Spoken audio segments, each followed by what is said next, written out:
अस्सलाम वालेकुम नाजरीन। इस एपिसोड के शुरुआत में हम देखते हैं वजीर सलाहुद्दीन आगे बढ़ते हुए सुल्तान के सामने जा पहुंचते हैं और उनसे कहते हैं, आप मुझे देखना चाहते थे और मैं आपके सामने हाजिर हो गया हूं। दूसरी जानब एबलन किले में बालन मार्कोस से कहता है, एबलन के लोग मेहनती हैं मार्कोस, इन्होंने मुझ पर भरोसा किया और मुझे मायूस नहीं किया, लिहाजा हम इनका साथ देंगे। ये बड़ी मेहनत के साथ जो कुछ तैयार करते हैं इसके लिए इनकी अदायगी की जाएगी। ये सुनकर मार्कोस कहता है, मुझे उम्मीद है कि हमें बंदरगाह में खरीदार मिल जाएंगे। तो बालन कहता है, हम ढूंढेंगे, हम जो फल उगाते हैं उसके बदले हम कुछ दूसरी मसनूआत खरीदेंगे, जैसा कि गंदम जो एबलन में काश्त नहीं होती। अगर हम अपनी जमीन की जरखेजी बढ़ाकर इस तजारत को जारी रखें तो एबलन के हालात फिर से अच्छे हो जाएंगे। और फिर इधर शाम में सुल्तान वजीर सलाहुद्दीन से कहते हैं, वो मामलात चलते रहेंगे जिसे तुमने शुरू किया सलाहुद्दीन, तुम्हारा शुक्रिया। मुझे नहीं मालूम कि मिस्र में क्या हो रहा है। तो वजीर सलाहुद्दीन कहते हैं, अगर आप मेरे बारे में गलत सोचकर यारुकी को ना भेजते मैं तब भी यहाँ पर पहुंच जाता। ये सुनकर सुल्तान कहते हैं, मैंने गलत सोचा। हाँ, तुम्हारे अल्फाज बताते हैं कि ये तुम हो जो मेरे हुक्म को बुरा समझते हो। और फिर पूछते हैं, यारुकी कहाँ है? तो वजीर सलाहुद्दीन कहते हैं, मुझे नहीं मालूम कि उसे अल्लाह का शुक्र अदा करना चाहिए कि उसका सर उसके कंधों पर सलामत है। मुझे उम्मीद है कि वो अपने जुर्म पर पछता रहा होगा। ये सुनकर सुल्तान पूछते हैं, क्या जुर्म है उसका? मैंने उसे हुक्म दिया था कि वो तुम्हें यहाँ पर ले आए। तो वजीर सलाहुद्दीन कहते हैं, हमेशा की तरह उसने आपके हुक्म का फायदा उठाया और मेरे काम में रुकावट डाली, लेकिन उसे वो मिल गया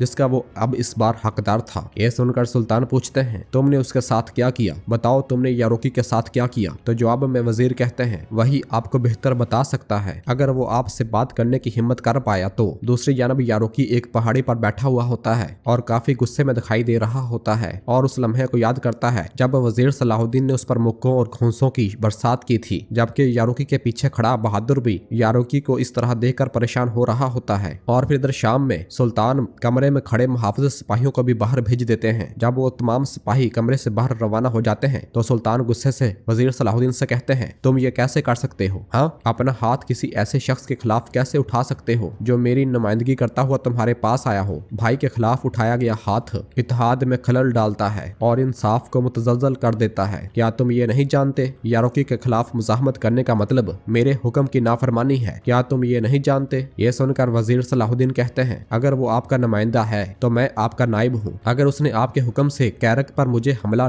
करने से ना रोका होता तो मैं आपके लिए लाड़गाए और चातलियों के सर लेकर आता। तो जवाब में सुल्तान कहते हैं, हुक्म मेरा है, अगर इस हुक्म की वजह से कोई वाकया पेश आया है तो इसकी जिम्मेदारी मेरी होगी, लेकिन ऐसी कोई वजाहत नहीं जो यारुकी के साथ किए गए बर्ताव को जायज करार दे। तो वजीर सलाहुद्दीन कहते हैं, मेरे साथ कैरक पर हमला करने की बजाय मेरा रास्ता रोके जाना अगर आपको माकूल लगता है तो मेरे पास कहने को कुछ नहीं है मेरे सुल्तान। ये सुनते साथ ही सुल्तान भड़क जाते हैं और खड़े होकर कहते हैं, तुम्हारी अकल बड़ी है, मैं मानता हूँ, लेकिन तेज दिमाग वाले तुम अकेले नहीं हो। अगर तुमने मेरे हुक्म की तामील करके काउंट्स को रिहा न किया होता तो शायद आज मैं इमारले के साथ मुज़ाकरात के लिए एक मेज पर बैठा होता। फिर इस सारी परेशानी के बगैर कैरक के रास्ते हमारे लिए खुल जाते। ये सुनकर वजीर सलाहुद्दीन कहते हैं, मैंने आपसे जो कुछ सीखा उस पर अमल किया, मैंने इंसाफ किया। एक वजीर अगर काजी के फैसले की तामील नहीं करता तो वो अपनी साख की हिफाजत कैसे कर सकता है? और फिर सुल्तान पूछते हैं, अगर काजी ने गलत फैसला किया हुआ तो क्या होगा? फैसले के खिलाफ दरख्वास्त किए बगैर तुम उसे फौरन कैसे रिहा कर सकते हो? इसके अलावा जब तुम खुद ही इस मामले में मुलव्वस थे तब कैसे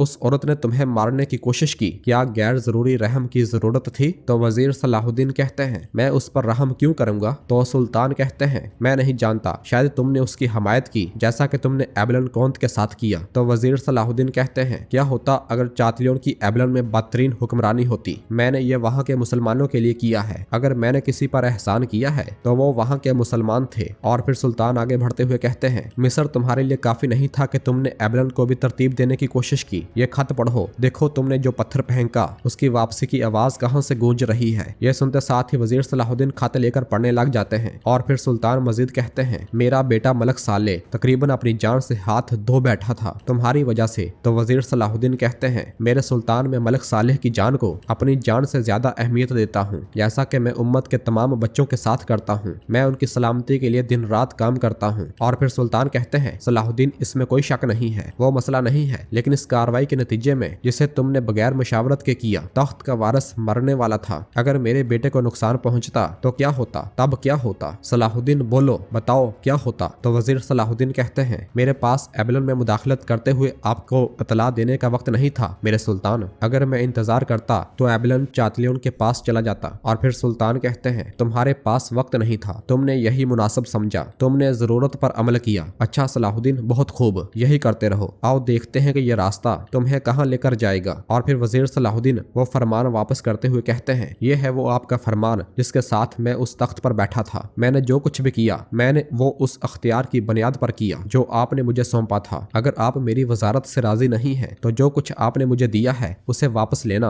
आपके अख्तियार में है। दूसरी जानब कुदस में लाडगाए सबीला के पीछे पड़ा होता है और उससे कहता है, जल्द ही आपको कौंट्स मेला की तरह इंतखाब करना पड़ेगा। कुदस के लोग अपनी शहजादी को अकेले देखने के आदी नहीं है। जिसे सुनकर सबीला कहती है, हाँ मैं इंतखाब करूंगी, और वो इंतखाब कुदस के इर्द गिर्द फसाद फैलाने वालों के खिलाफ लड़ने का होगा। जिसे सुनकर लाडगाए कहता है, आपको इसके लिए किसी माहर के साथ इत्तेहाद करने की जरूरत है, लेकिन मैं देख रहा हूँ कि आप मुझसे काफी नाराज हैं। जिसका जवाब दिए बगैर सिबिला आगे बढ़ जाती है। और फिर इधर शाम में सुल्तान कहते हैं, अपने आप को ठीक करने की बजाय तुम ये कह रहे हो कि तुम चीजें ठीक कर दोगे, मुझे ललकार कर वजीफे से बर्खास्त हो जाओगे। तो वजीर सलाहुद्दीन कहते हैं, मेरा मकसद ये है कि अगर आप फैसला करना चाहते हैं तो रास्ता साफ है। और फिर सुल्तान फरमान वापस लेते हुए कहते हैं, इससे पहले कि तुम ये फरमान मुझे वापस करते, क्या तुमने इसे खोलकर दोबारा पढ़ा? देखो इस फरमान में यहाँ पर क्या लिखा है, ए ईमान वालों, अपनी जिम्मेदारियों का एहतराम करो। तुमने एक बार जिम्मेदारी ली है, तुम या तो अपना वादा वफा करोगे और फर्ज अदा करोगे, या फिर तुम ये फरमान मुझे अपने सर के साथ वापस दोगे। दूसरी जानब कुदस में बादशाह इमालेग विलियम से कहता है, बालन ने जो कुछ किया है, जब मैं सोचता हूँ तो मैं अपने गुस्से पर काबू नहीं रख पाता। क्या होता कि अगर मैं एबलन चातलियन के हवाले कर देता और सबको मार डालता। जिसे सुनकर विलियम कहता है, फिक्र ना करें, आपने दुरुस्त फैसला किया है इज्जत मुआब। अगर आप मुझसे पूछें तो मुझे लगता है कि आपको बालन को एक और मौका देना चाहिए। तो जवाब में बादशाह इमालेग कहता है, विलियम आपका मशवरा हमेशा वही होता है जो मेरे रास्ते को रोशन करता है और जिसकी मैं हमेशा पैरवी करता हूँ, लेकिन अफसोस के साथ मुझे कहना पड़ रहा है कि बालन पर आपका इसरार मुझे परेशान करता है। इसी लम्हे लाडगाए वहाँ पर आ जाता है। तो इमालेग उससे कहता है, लाडगाए वो एबलन से याफा तक के सामान ले जाने की खबर लाए हैं, वो निकलने का रास्ता तलाश कर रहे हैं, जाओ और तमाम रास्तों को बंद कर दो। ये सुनकर विलियम परेशान हो जाता है और लाडगाए वहाँ से चला जाता है। और फिर इधर शाम में वजीर सलाहुद्दीन सुल्तान से कहते हैं, मैं अपनी बैत से मुकरने वाला नहीं हूँ मेरे सुल्तान, लेकिन जब चीजें बहुत पेचीदा हो गई तो सुल्तान उन्हें रोकते हुए कहते हैं, ये खत वापस लो, तुम जिम्मेदारी के लायक हो या नहीं इसका फैसला करने वाला सिर्फ और सिर्फ मैं हूँ, और इसके अलावा तुम्हारा यरूकी के खिलाफ बोले जाने वाला हर एक लफ्ज मेरे लिए था, उसे मारे जाने वाला मुक्का मुझे मारने के मुतरादिफ था। कोई भी शर्त लगाए बगैर तुम अमीर यरूकी से माजरत तलब करोगे। मजीद यह कि फतह के रास्ते में खून और पसीना बहाने वाले अमीर यरूकी को उसकी खिदमात से फायदा उठाने के लिए तुम मिस्र मदू करोगे। जिसे सुनकर वजीर सलाहुद्दीन कहते हैं, वो कबूल नहीं करेगा। तो सुल्तान कहते हैं, फौरन फैसला जारी ना करो, पहले तुम अपनी गलती तस्लीम करो और माजरत तलब करोगे, दिल से मदू करो, देखते हैं कि फिर क्या होता है। जिसे सुनकर वजीर सलाहुद्दीन कहते हैं, मेरे सुल्तान जो आपका हुक्म। और फिर सुल्तान उनसे प्यार करते हुए कहते हैं, शाबाश, अब जाओ और बैत के साथ जिम्मेदारी को यकीनी बनाओ। ये सुनते साथ ही वजीर सलाहुद्दीन पलट जाते हैं। दूसरी जानब हम देखते हैं कि बंदरगाह पर तजारत के बाद बालन बहुत ज्यादा खुश दिखाई दे रहा होता है और कहता है, अब हमारे पास 2 माह के लिए गंदम मौजूद है। और बालन का वहाँ पर मुआहिदा भी हो जाता है। मगर इसी लम्हे वहाँ पर लाडगाए पहुंच जाता है और कहता है, आह बालन, तुमने जो अवामी हीरो बनने की कोशिश की, वाकई मेरी आंखों में आंसू आ गए, लेकिन चाहे जो भी करो कामयाब नहीं होगे, क्योंकि सिर्फ और सिर्फ तुम एक बागी हो। तो जवाब में बालन कहता है, अपने हक का दावा करना बगावत नहीं है लाडगाए, अब तुमने अपने आदमियों के साथ बंदरगाह पर लोगों को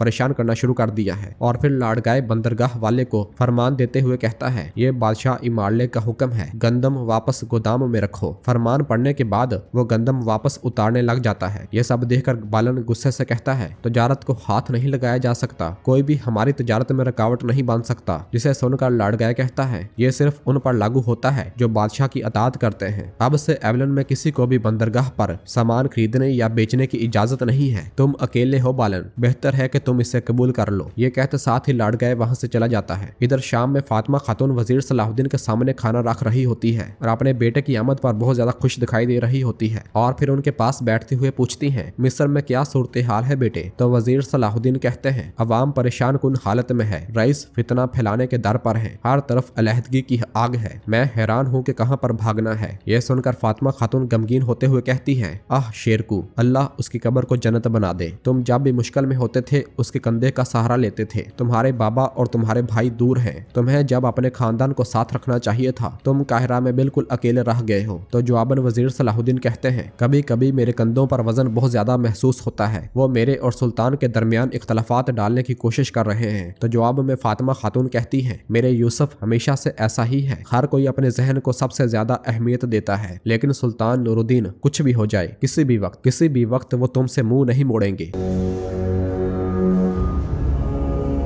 तो नाज़रीन, इसके साथ ही एपिसोड भी खत्म करते हैं। मिलते हैं बहुत जल्द अगली एपिसोड के साथ। वीडियो को लाइक कर दें और जिन दोस्तों ने अभी तक चैनल सब्सक्राइब नहीं किया वो जल्दी से चैनल सब्सक्राइब कर दे और बेल आइकन यानी घंटी वाले चान को भी प्रेस कर दे ताकि आने वाले एपिसोड्स आपको आसानी मिल सके। दुआओं में याद रखें। अल्लाह हाफिज।